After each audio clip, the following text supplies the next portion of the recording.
Sanggar Cerita mempersembahkan Sabda Pandita Ratu.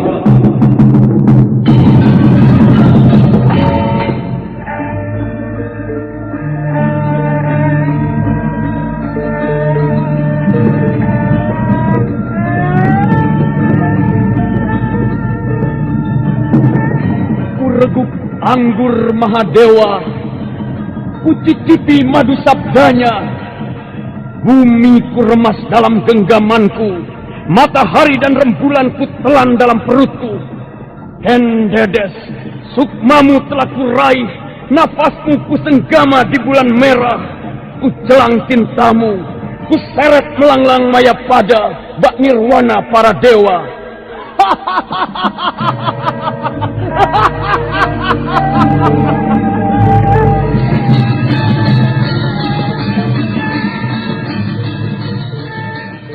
Apakah mungkin aku akan menjadi bunga yang bisa kau petik dan kau sunting? Sementara jika layu, akan kau campakkan begitu saja, seperti cermin retak yang tak berharga. Sabda Pandita Ratu, sebuah kisah penuh dilema, tragedi cinta anak manusia, perebutan tahta, mabuk harta dan duniawi, serta silaunya kehormatan, di mana keangkara murkaan merajalela karena dendam yang membara. Kisah ini berlatar belakang berdirinya Singasari. Ken Arok, dialah pemuda yang merekuk pahit getirnya kehidupan. Namun sebenarnya, dialah yang harus melaksanakan sabda-sabdanya.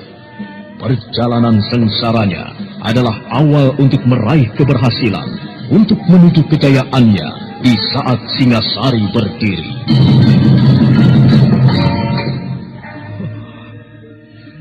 Kenapa ini harus terjadi? Oh, Dewata aku. Apakah ini karmamu? Tapi apa salah dan dosaku? Pinaka, maafkanlah aku. Kenapa sekarang aku baru tahu kalau kau adalah... Kutuklah aku, Dewata. Hukumlah manusia yang tidak tahu dosa ini. Binasa! Binasa sesatu!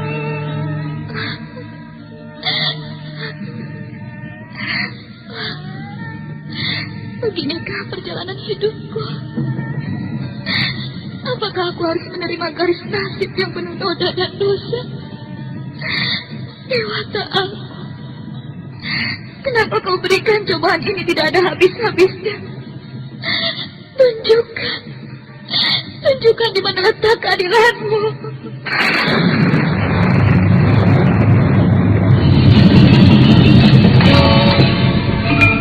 Apakah cita-citamu itu, Kenomang?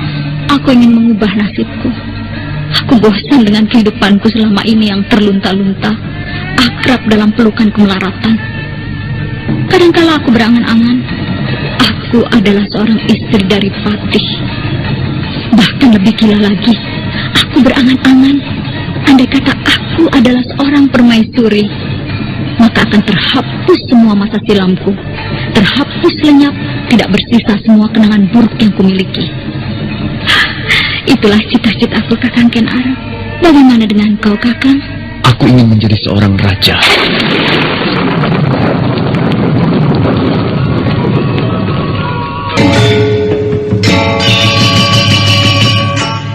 Sabda Pandita Ratu kali ini menampilkan episode pertama dengan judul Tumenggung Murti Wandawa.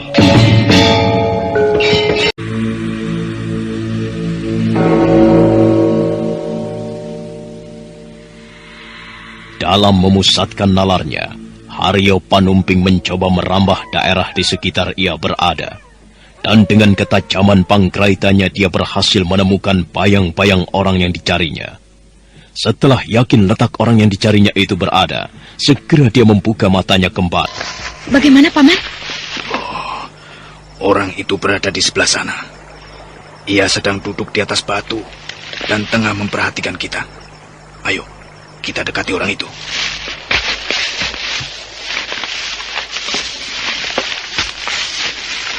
Hei, Kisana.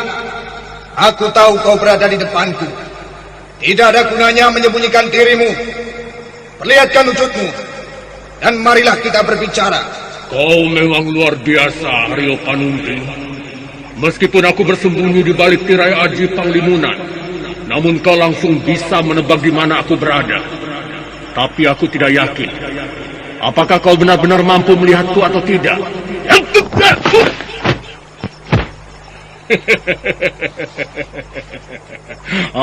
Sekarang aku di sini, Haryo Panunting. Apakah kau melihatku? Luar biasa. Aku mendengar suara orang itu, tapi aku tidak melihat orangnya. Siapakah orang itu? Jika ia masih dalam lingkungan keluarga perguruan Pesanggaran, mengapa aku tidak mengenali suaranya? Bagaimana, Haryo Panunting? Nampaknya kau sedang kebingungan. Haryo Panumping diam tidak menjawab. Namun dengan diam-diam sebilah pisau kecil telah jatuh dari lengan baju panjangnya, langsung berada dalam genggamannya. Luar biasa. Kau telah membuat aku bingung, Kisana. Dan ini satu lagi. Setan alas!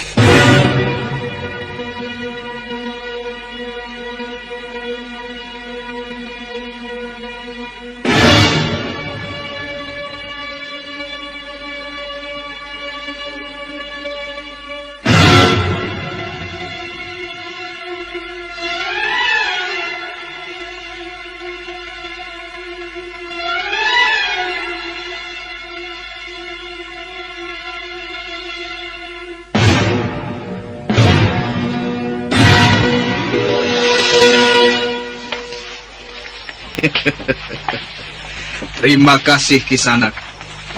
Akhirnya kau bersedia untuk menampakkan diri. Tetapi mengapa kau masih harus menyembunyikan wajahmu di balik topeng macam itu? Luar biasa.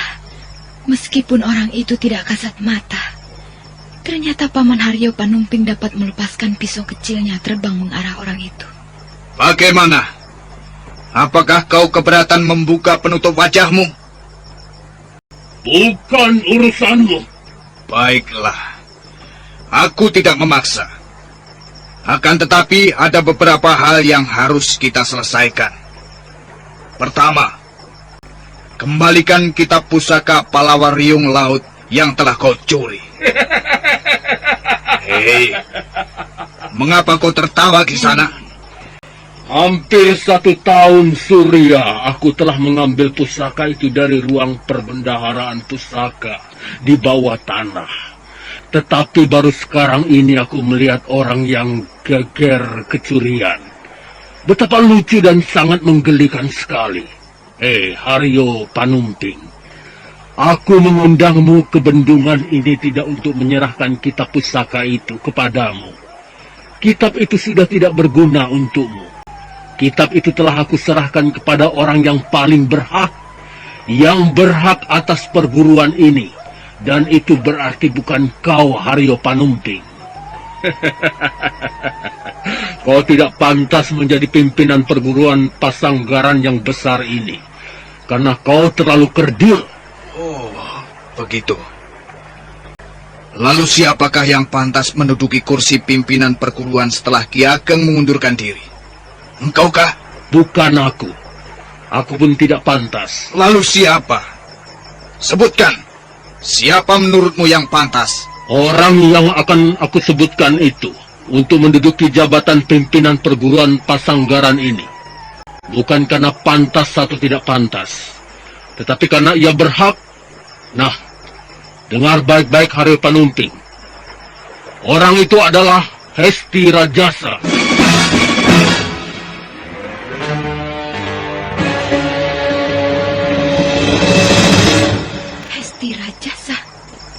Siapakah orang itu?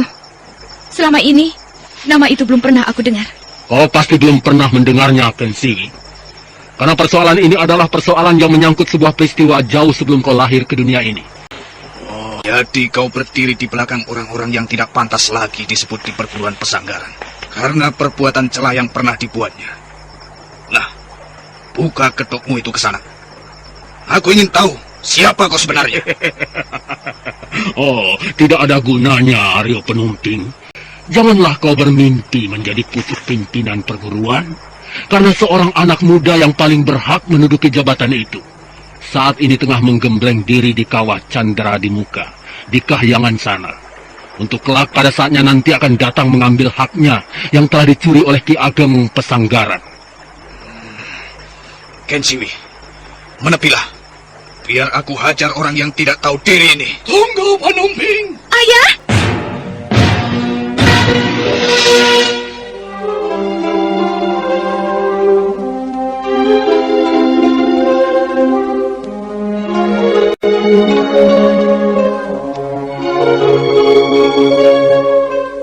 Tiba-tiba Ki Ageng Pesanggaran muncul.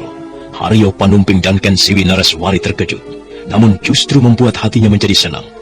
Lain halnya dengan orang yang menutupi wajahnya dengan selembar kain hitam. Jantungnya menjadi bergetar semakin keras. Dia menahan napas.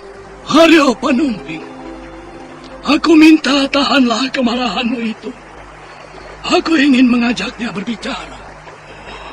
Silahkan, Kakang. Kisanak, benarkah kau berbicara atas nama seseorang yang kau panggil dengan nama Hesti Rajasa? Oh, aku berbicara atas namanya. Dan sebenarnya lah orang itu yang berhak memiliki kitab perguruan Pesanggaran. Baiklah, Kisanak. Aku memang tidak akan mengingkari kenyataan yang telah kau uraikan, bahwa pada suatu masa di zaman yang telah lewat, aku telah mengambil alih perguruan ini dari seseorang yang menurut ukuran tatanan manusia sama sekali tidak patut disebut beradab. Karena orang itu lebih memuja dan mengumbar nafsu angkara murka. Aku tidak peduli dengan soal itu.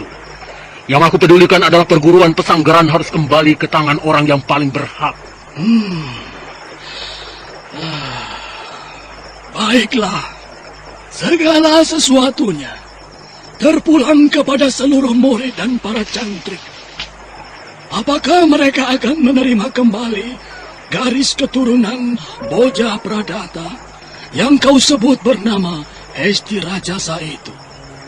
Mahesa Branjangan, apakah kau tidak bisa mengenali orang ini? Tidak, Ayah. Perhatikanlah dengan seksama. Kau belum mengenalinya juga, Mahesa Branjangan? Belum, Ayah.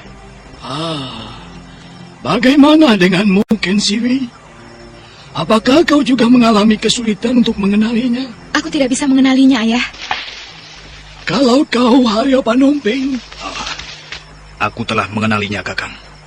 Tetapi sungguh aku tidak percaya kalau ia ternyata seorang manusia berpuluh harimau. Aku tidak menyangka bahwa kebaikannya yang telah ia tampakkan selama ini semata-mata adalah untuk menutupi siapa dirinya yang sebenarnya. Siapakah orang itu, Ayah? Iya, katakanlah, Ayah, agar aku dan Kensiwi tidak menjadi penasaran seperti ini. baiklah. Orang itu adalah pamanmu sendiri. Pamanmu yang sangat dekat denganmu, Kensiwi. Dialah Paraji Gading. Mahesa Branjangan tercekat. Begitu juga dengan Kensiwi Nareswari. Kepalanya rasanya seperti berputar. Kensiwi yang tidak menyangka sama sekali melihat semua itu seperti bermimpi buruk. Paraji Gading adalah seorang dari paman perguruan yang sangat dekat dengannya. Namun ternyata Kensiwi harus mengalami hal seperti itu sebagai suatu kenyataan. Melihat semuanya telah mengenalinya, orang itu perlahan-lahan membuka. Aling-aling, inilah aku. Akulah yang telah mengambil kitab pusaka Palawa Riung Laut. Aku mengambilnya atas nama orang yang paling berhak.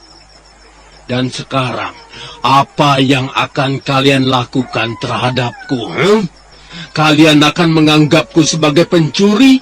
Silakan, aku akan menghadapinya.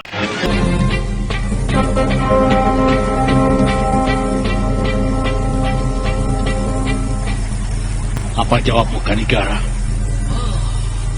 Baik.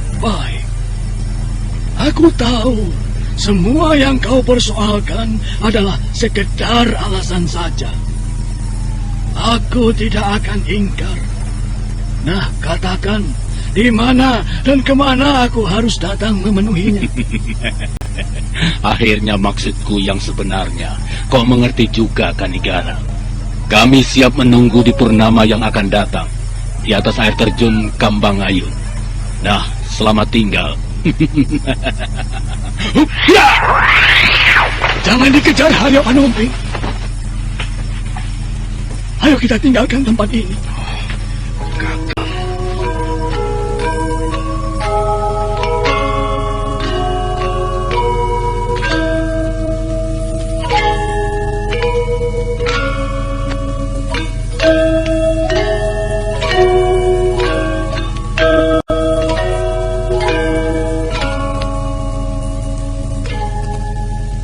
Tanpa ada yang berbicara, mereka segera meninggalkan tempat itu.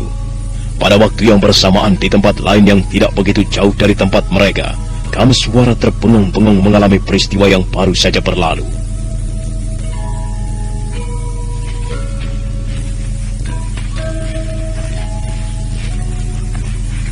Ayo kita segera menyingkir. Mereka bisa mengetahui keberadaan kita di sini. Baik, Pinaka. Aku tidak mengerti permasalahan apa yang sedang dihadapi oleh ayahku. Dan ada urusan apa dengan orang yang bernama Boja Pradata? Bagaimana pula hubungan orang itu dengan Paman Paraji Gading? Apakah rencanamu pergi ke kota Raja Kediri akan kau batalkan? Dan kau akan melibatkan diri dengan persoalan ayahmu? Tidak, Pinaka. Aku justru ingin segera sampai ke sana. Aku yakin ayah, paman, dan saudara-saudaraku dapat menyelesaikan persoalannya.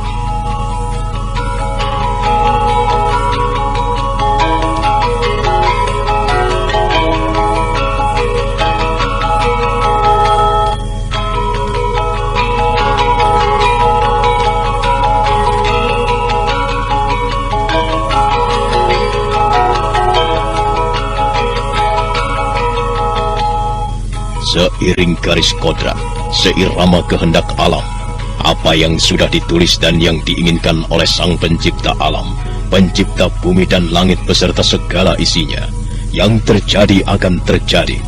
Seperti halnya perguruan Pesanggaran yang berjalan dari purnama ke purnama yang lain di bawah pimpinan Ki Ageng Pesanggaran. Tiba-tiba kedatangan orang yang mengaku paling berhak atas perguruan itu.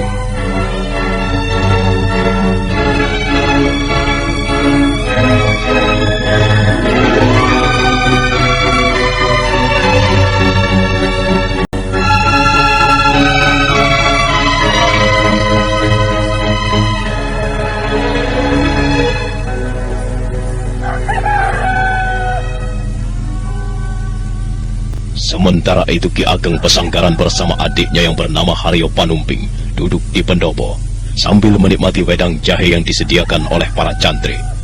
Mereka memperbincangkan persoalan yang dibawa para Jigading. Bagaimana, Kakang Ageng?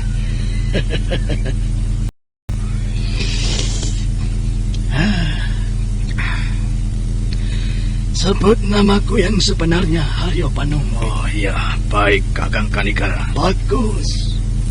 Meskipun nama itu terasa janggal karena sudah terlalu lama tidak digunakan, namun sangat menyenangkan dan enak didengarnya. Karena nama itu dibuat oleh orang-orang yang telah mengasihi dan merawatku dari kecil sejak aku bayi. Aku harus pergi. Mumpung hari masih pagi. Seperti permohonanku semula kepadamu, pimpinlah perguruan ini. Pimpinlah dengan baik, seperti halnya kau memimpin dirimu sendiri. Baiklah, kalau memang tugas itu tidak dapat Kakang berikan kepada orang lain, aku akan menjaga amanat itu dengan sebaik-baiknya, Kakang. Haryo Panumping. Iya, Kakang. Terimalah tongkat ini. Tongkat ini sebagai pertanda bahwa kau aku tunjuk menggantikan kedudukanku memimpin perguruan Pesanggaran. Terimalah. Aku menerimanya, Kakang.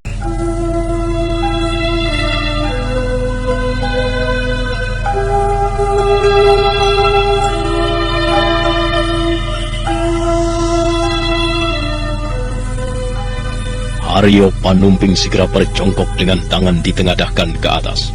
Kemudian diterimanya tongkat kepemimpinan itu. Suasana hening dan sangat hikmat. Perasaan lelaki yang cukup tua itu bergetar mendapat kepercayaan yang sedemikian besarnya dari Ki Ageng.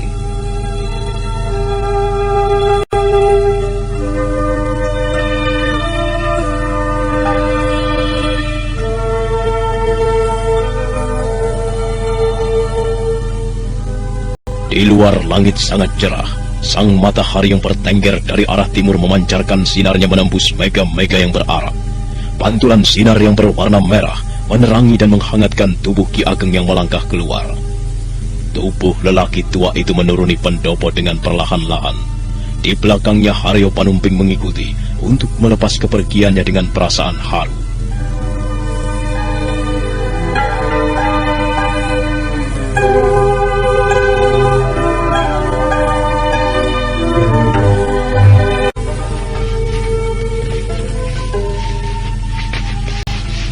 Kakang Kanigara, apakah tidak sebaiknya Kakang berpamitan pada kedua putra Kakang?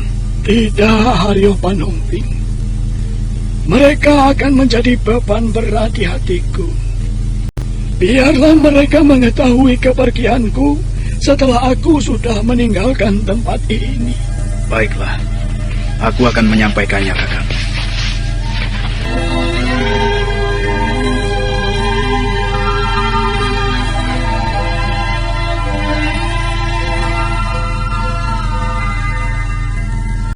Dengan tertatih-tatih, lelaki tua itu melangkah perlahan-lahan. Tanpa menoleh, pandangannya lurus ke depan. Udara pagi hari itu begitu cerahnya. Ki Ageng Pesanggaran yang bernama asli Kanigara menghirup udara pagi yang bersih, sebersih wajahnya yang sudah keriput. Kira-kira 50 tombak jauhnya dari padepokan, lelaki tua itu teringat pada anak-anaknya yang selama ini diasuhnya. Satu persatu wajah-wajah mereka hadir dalam ingatannya. Rasa harunya timbul, tidak terasa matanya basah. Lelaki tua itu menitikkan air mata.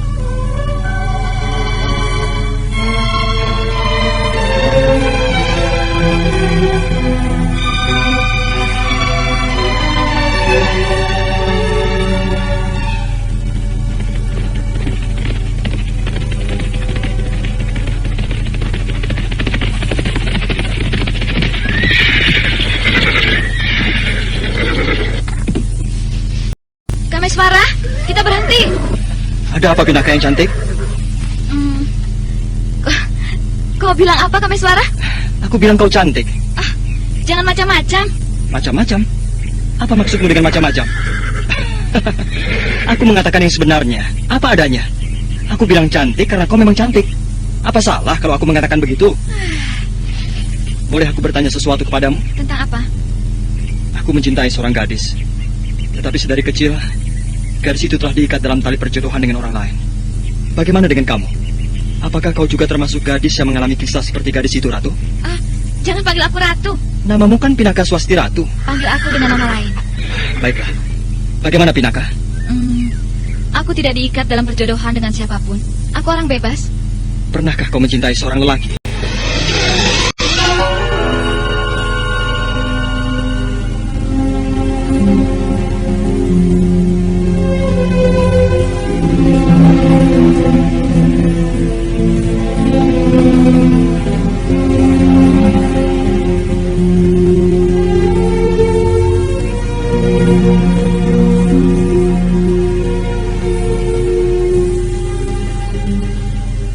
Ternyata pertanyaan Kameswara membuat Pinaka Swasti Ratu terusik hatinya, seolah ada sesuatu yang langsung menusuk perasaannya.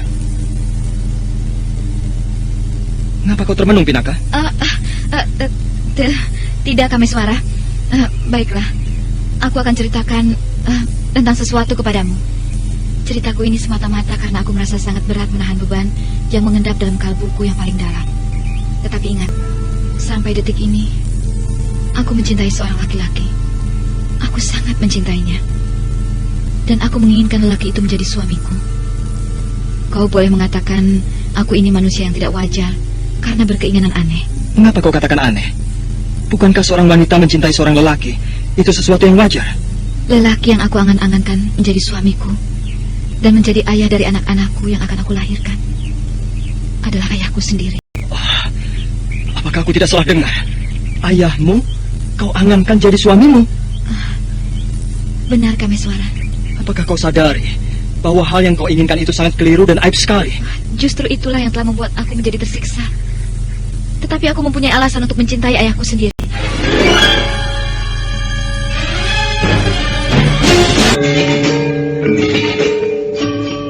Cakrawala bersinar semakin terang. Pagi hari merambat datang. Kuda-kuda yang ditunggangi oleh sepasang manusia berlainan jenis, Kameswara dan Pinaka Swasti Ratu, ikut beristirahat seperti halnya tuannya. Kesempatan itu digunakan oleh makhluk bertenaga besar itu untuk merumput.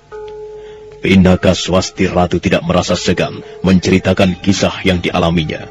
Keinginan agar ayahnya dapat menjadi suaminya sungguh terasa aneh menurut Kameswara.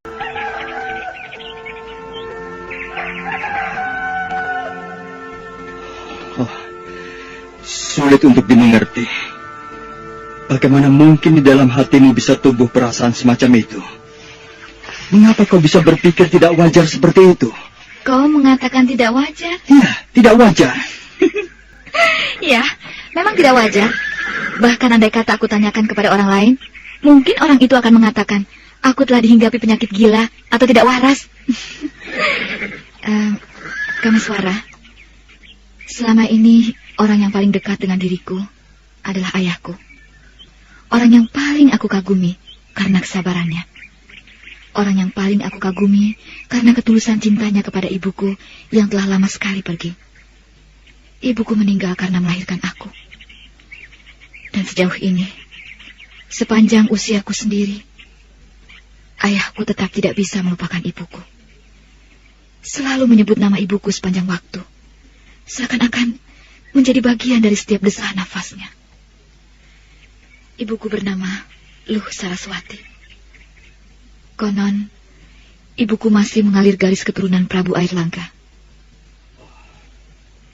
Bagaimana sampai terjadi kau menginginkan ayahmu menjadi suamimu? Ya, akan kuceritakan kepadamu sampai sekecil-kecilnya sejauh mana hubunganku dengan ayahku.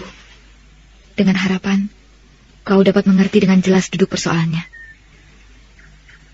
Suatu hari, di waktu malam, kau sungguh cantik, Luh. Di mataku, tidak ada yang dapat menandingi kecantikanmu. Bidadari juga tidak. Luh Saraswati, aku sangat bangga dapat memilikimu. Oh, Luh Saras, dekaplah dadaku. Dekatlah denganku.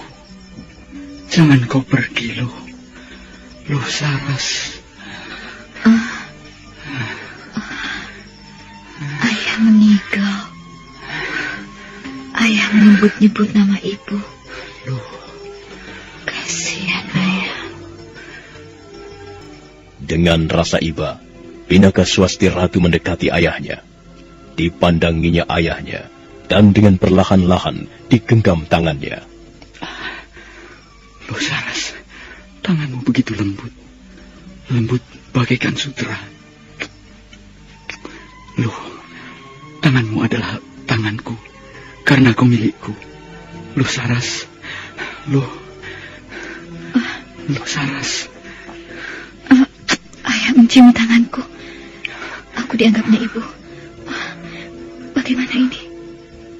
Mula-mula Pinaka Swasti Ratu agak gemetar, tetapi kemudian dia membiarkan tangannya diciumi oleh ayahnya. Berulang kali jari-jari lembut itu dikecupnya.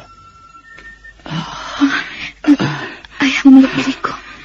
Apa yang harus ku perbuat? Ayah. Pinaka Swasti Ratu membiarkan tubuhnya dipeluk, dicium oleh ayahnya. Entah karena apa, seakan-akan ia larut dalam duka ayahnya. Ayah. Ayah. Luh Saras.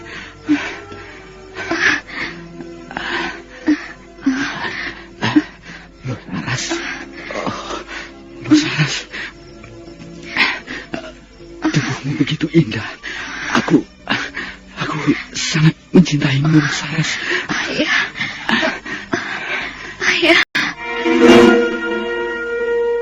Oh, kau anakku. Kau Pinaka Swasti Ratu.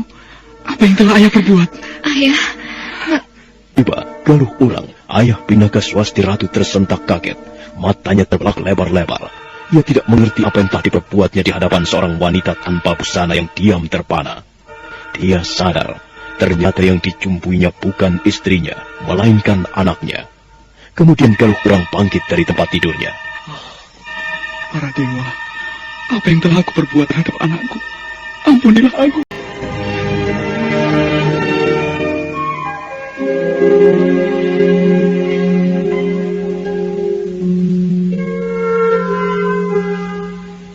Ayah sangat menyesal dengan apa yang hampir saja dilakukannya kepadaku. Dan aku pun menjadi bingung. Aku tidak tahu bagaimana aku harus bersikap. Karena peristiwa itulah, keesokan harinya, aku kehilangan ayahku. Ayah pergi dengan meninggalkan kalung ini. Bukankah dengan kalung itu, berarti ayahmu telah menugaskan kepadamu untuk melanjutkan memimpin perguruan Bidara Kandangan? Perasaanku tidak mengatakan demikian, Kameswara. Aku merasa belum siap untuk memimpin perguruan.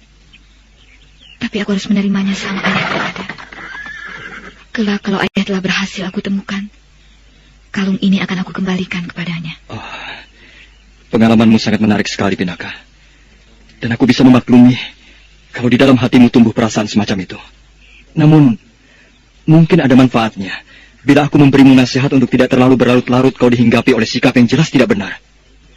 Campakkanlah angan-anganmu untuk menjadikan ayahmu sebagai suamimu. Kameswara, bagaimana dengan dirimu? Aku dengar kau mencintai Rahastri Kandi, anak kakakmu. Apa benar? Benar. Aku telah menceritakan pengalaman pribadiku. Aku ingin dengar cerita tentang dirimu. Cerita yang sangat tidak menarik. Bahkan mungkin sangat memuakkan. Aku tetap akan mendengarkannya. Ceritakanlah. Kisah cintanya dengan keponakannya. Hubungannya dengan yang selama ia kenal sebagai ayahnya Ki Ageng Pesanggaran. Dan yang terakhir adalah orang yang memberitahu siapa dia sebenarnya. Kau sangat merindukan dapat bertemu dengan kedua orang tuamu. Rindu? Tidak. Aku hanya ingin menemuinya. Dan ingin bertanya, mengapa mereka telah mencampakkan aku begitu nistanya? Mengapa tidak kau cari alasannya? Mengapa ayah dan ibumu sampai tidak merawatmu? Mungkin mereka sangat terpaksa menyerahkanmu kepada Ki Ageng Pesanggaran. Mungkin ayah dan ibumu punya alasan tertentu yang mungkin justru sangat baik untuk perkembangan kehidupanmu. Bukankah pada kenyataannya kau berada di dalam asuhan orang lain yang justru sangat melimpahimu dengan kasih sayang? Tidak. Aku tidak merasa bangga mendapat kesempatan mengecap kehidupan di dunia ini. Aku justru tidak mengerti mengapa aku harus mengalami perjalanan hidup seperti ini. Maksudmu? Aku tidak minta dilahirkan ke dunia ini. Aku tidak menghendaki dan menginginkannya. Tetapi mengapa setelah aku mereka lahirkan, mereka ingkar akan tanggung jawabnya kepada anak yang telah dilahirkannya? Aku membayangkan sesuatu yang sangat memuakkan. Jangan-jangan aku terlahir dari permainan asmara yang tidak direstui oleh para dewa-dewa. Kau telah diracuni angan-anganmu sendiri.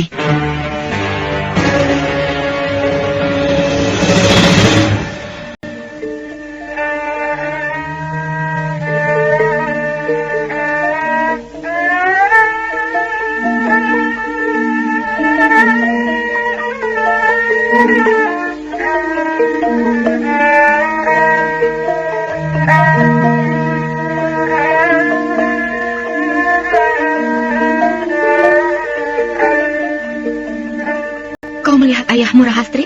Ayah tengah membersihkan diri di Pakiwan, Bi. Apakah kau melihat eyangmu? Tidak. Kulihat pintu kamarnya masih tertutup. Kalau Paman Haryo Panumping? Paman Haryo Panumping ada di Sanggar Kanuragan. Rahastri, ya, kau ikut aku. Mari kita temui Paman Haryo Panumping. Baik, Bi.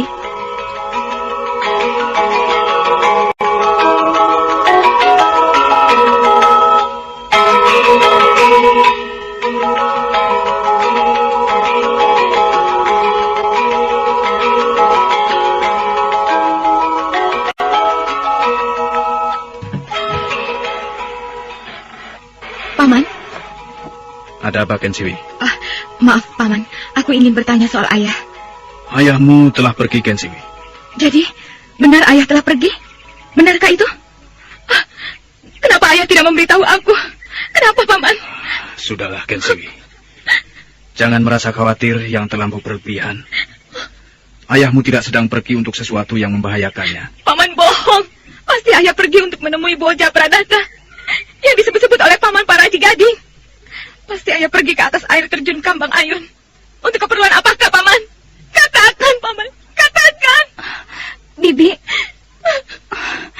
Bibi Kensiwi. Jangan menangis, Bi. Ada apa ini? Mengapa pada menangis? Ayah pergi, Kakang. Ayah pergi tanpa meninggalkan pesan apapun pada anak-anaknya.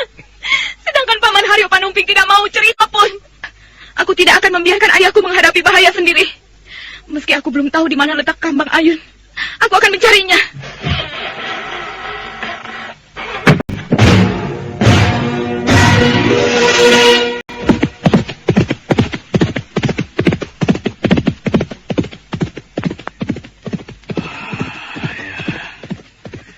Aku benar-benar berada di simpang jalan Maisa Branjangan. Apakah kau juga akan memaksaku? Aku bisa memaklumi, Paman. Namun, aku mempunyai pendirian seperti adikku. Sebaiknya aku menyusul ayah. Firasatku mengatakan, ayah tengah menghadapi bahaya di tempat yang bernama Kambang Ayun. Itu bisa aku mengerti dengan keputusan ayah, yang tiba-tiba ingin mundur dari perguruan. Maaf, Paman. Perguruan Pesanggaran sekarang sepenuhnya berada di tangan Paman. Silakan Paman mengatur dan memimpinnya. Rahastri, mari kita pulang.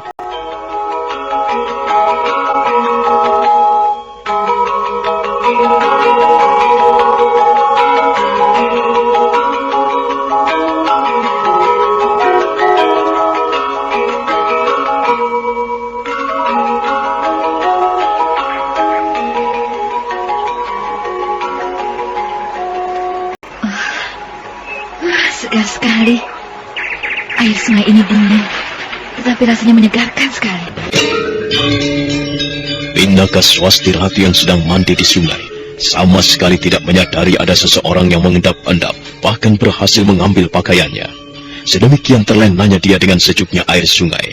Gadis itu tidak menyadari bahwa keindahan tubuhnya telah membuat lelaki itu mabuk kepayang.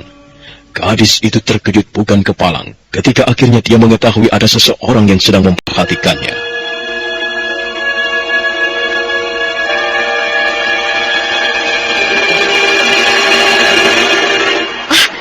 Kurang ajar.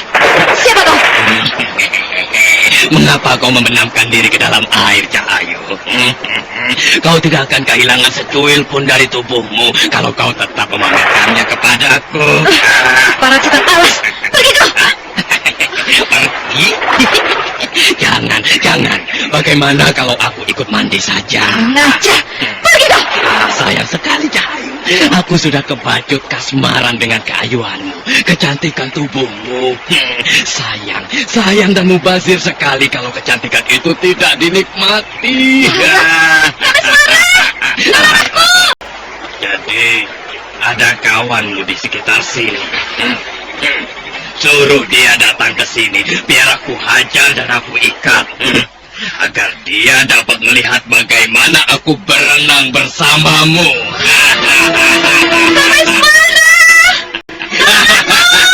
Kang Suara yang sedang tidur-tiduran di atas rumput mendengar teriakan Pinaka Swasti Ratu.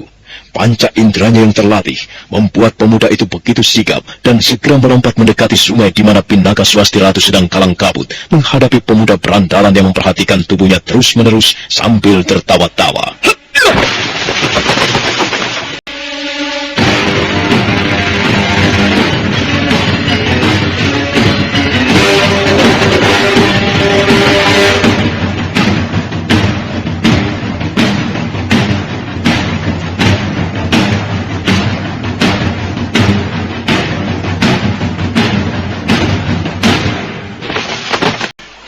Kurang ajar. Siapa kau? Hah? Berani-beraninya mengintip orang mandi. Tidak tahu malu. Terimalah ini.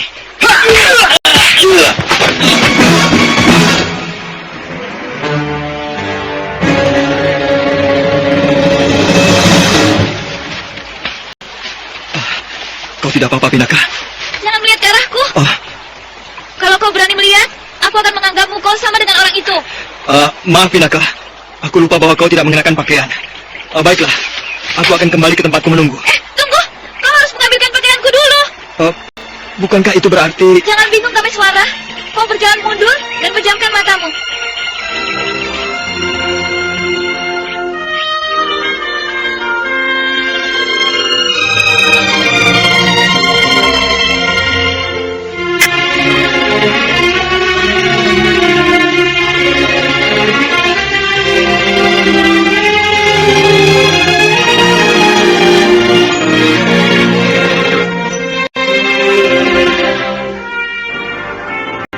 Kameswara mengambilkan pakaian Pinaka Swasti Ratu, kemudian menyerahkannya dengan berpaling dan memejamkan matanya.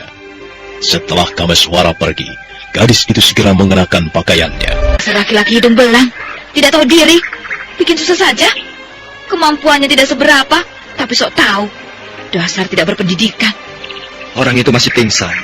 Dia tidak mendengar apa yang kau umpatkan. Andai kata aku sedang berpakaian lengkap, orang itu tidak akan sempat mengobrol ucap. Aku tidak perlu minta tolong kepadamu, Kameswara. Orang ini telah berani mengintip aku mandi. Aku harus membuat perhitungan dengannya. Apa yang akan kau lakukan? Aku akan membuatnya jerah. Ia harus mendapatkan pelajaran yang setimpal. Hei, mau kemana kau? Mencari daun talas. Tidak beberapa lama kemudian, Pinaka Swasti Ratu kembali sambil membawa air yang dibungkus dengan daun talas. Kameswara melihatnya dengan terheran-heran. Bagus. Jangan terlalu lama kau tidur, Kisanak. Kau harus mempertanggungjawabkan apa yang telah kau lakukan. Dadaku sakit. Aduh. Dadamu sakit? Aku tidak keberatan untuk menambahnya agar lebih sakit lagi. Nah, terimalah.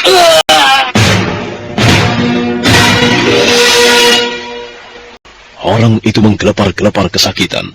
Ia meraung-raung karena dadanya yang bidang penuh bulu-bulu itu ditekan gadis itu dengan sekeras-kerasnya. Jawab pertanyaanku dengan sejujurnya. Baik. Siapa namamu? Aku. Cepat. Namaku Mondro Gini. Siapa kau sebenarnya? Aku salah seorang perampok yang menamakan diri Serigala dari Padang Karautan. Ternyata kau begundal tengik. Kenapa kau berkeliaran sampai sejauh ini? Bukankah Padang Karautan jauh dari sini? Apa yang kau lakukan di sini? Kami tidak melakukan apa-apa. Bohong. Apa kau sering mengintip orang mandi? Tidak. Baru kali ini aku melakukannya. Baru kali ini? Tidak. Maksudku 2 kali. Ya, 2 kali. Bukan. 3 kali. Ya, benar. 3 kali. Jangan. Aku akan mengaku dengan sejujurnya. Aku sering sekali melakukannya. Bahkan bukan sekedar mengintip, tetapi memaksa mandi bersamanya. Kau nodai banyak gadis dan kau rusak rumah tangga orang? Iya. Bagus. Aku suka dengan jawaban itu. Dengan cepat sekali, gadis itu mencabut pisaunya dan ditusukkannya pada kelamin lelaki yang terlentang di hadapannya itu. Orang itu menjerit-jerit kesakitan. Pergi kau begundal tengik. Sebelum berubah pikiran justru ingin membunuhmu. Ayo cepat pergi.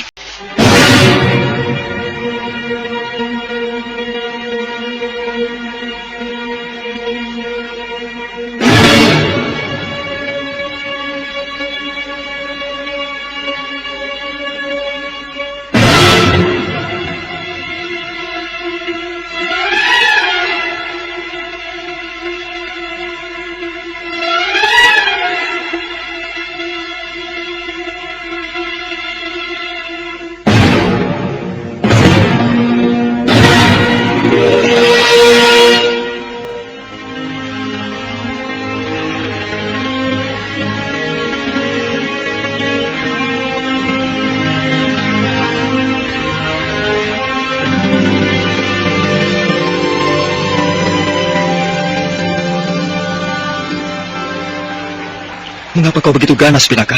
Oh, kau salahkan aku. Sekarang cobalah renungkan. Apakah kau sempat membayangkan bagaimana sepak terjang orang itu? Berapa jumlah wanita dan para gadis yang telah dinodainya? Aku tidak membunuhnya, itu sudah bagus. Dengan memotong kemaluannya, berarti si begundal itu tidak bisa lagi mengumbar nafsunya. Sudahlah, kita jangan memikirkan hal itu. Sebaiknya sekarang kita ikuti orang itu. Aku tertarik dengan kehadiran orang-orang dari padang karautan yang berkeliaran di daerah ini. Makanya tadi sengaja aku lepaskan dia. Baiklah, kalau menurutmu begitu. Tetapi bagaimana dengan kuda-kuda tunggangan kita? Tinggalkan saja dulu di sini. Ayo Kameswara.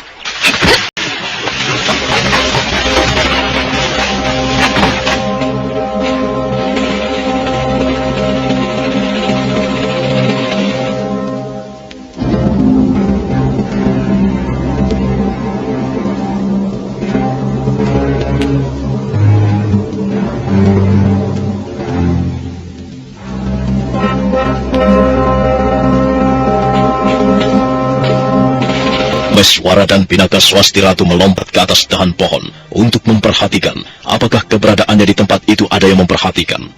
Setelah merasa tidak ada orang yang memperhatikan, kedua anak muda itu meloncat turun lagi dan mengendap-endap mengikuti petunjuk jalan dari darah yang tercecer yang ditinggalkan Mondrokini.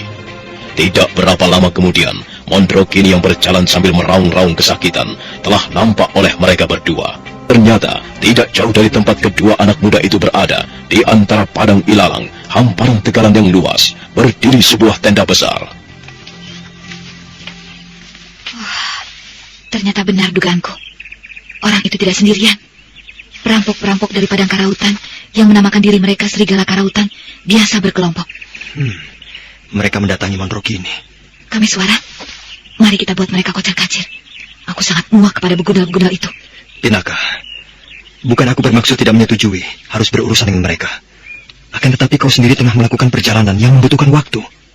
Kau harus segera sampai di Paralingga. Kita hanya membuang waktu sedikit saja untuk menolong orang-orang yang menjadi sasaran pemuas nafsu begundal-begundal itu. Lihat Kameswara, nampaknya orang yang baru keluar dari kemah adalah pemimpin begundal-begundal itu. Oh, Paman Parajigardi.